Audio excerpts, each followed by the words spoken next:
My name is Paul Power and I'm the Chief Executive Officer of the Refugee Council of Australia. People become refugees under a whole lot of different circumstances. The definition of a refugee in international law and Australian law is a person who has left their country of origin because of a well-founded fear of persecution on grounds of their religious belief, political belief, their nationality, ethnicity, or their membership of a particular social group.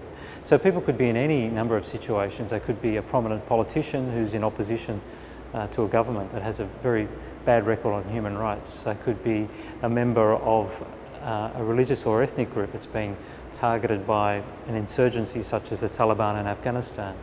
They could be a member of an oppressed minority in a country, such as gays or lesbians in a number of countries around the world.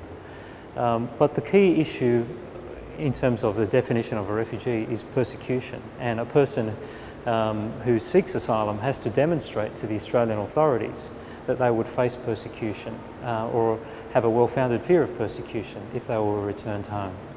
For refugees trying to get to Australia, it's very, very difficult. The government's view is that the preferred way for refugees to come to Australia is to leave their country of origin, go to somebody else's country, and wait patiently to go through the refugee determination process and wait for the possibility of resettlement to Australia.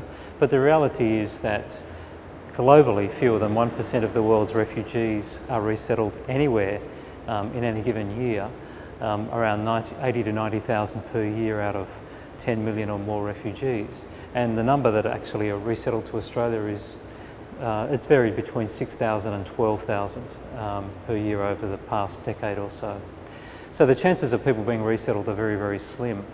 And for many people who believe they're in situations of great peril now and are looking to get to a place of real safety, obviously people look at options of travelling unofficially, and by other means to a country such as Australia.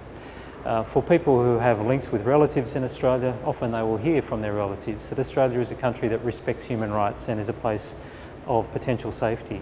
But the question then is, how do you get there? And there actually are no official channels for people to come as asylum seekers and seek refuge here. So many people are forced into a situation of crossing borders without permission and entering the country in any way they can, including by boat.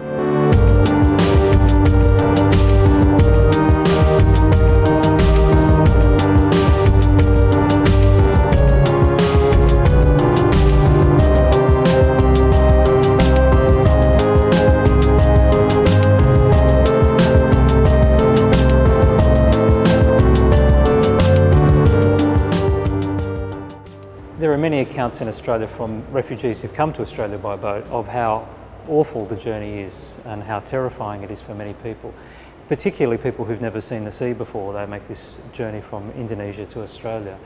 The boats that come to Australia are destroyed when they arrive, and so the people arranging the journeys are looking for broken down boats that will make the journey to Australia but can easily be disposed of.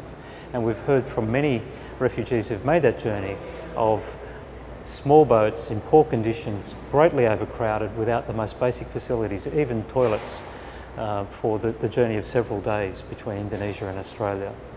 Over the past 7 or so years, the 40,000 or more asylum seekers who've come by boat have come from a number of countries, including Sri Lanka, Iran, Afghanistan, Iraq, Pakistan, quite a number of stateless people who've originally from countries such as Iraq and Burma, but also people from a wide range of other countries, including Sudan and Somalia and beyond.